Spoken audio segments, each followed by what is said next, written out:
স্বামীর মনে কষ্ট দেয়া কত বড় অপরাধ জানলে জীবনেও কোনো নারী তার স্বামীকে কষ্ট দিত না।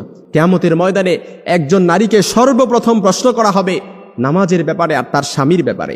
আম্মা জান আয়েশা রাদিয়াল্লাহু তাআলা আনহা বলেন, ইয়া মাশারান নিসা, হে নারী সম্প্রদায়, লাউ তাআলামনা হাক্কা আজওয়াজি কুন্না আলাইকুন্না, তোমরা যদি জানতে তোমাদের কতটা দায়িত্ব স্বামীদের উপর, লাজালাতিল মারআতু মিনকুন্না তামসাহুল গুবার আন কাদামাইহি যাওজিহা বিখাদ্দি ওয়াজহিহা।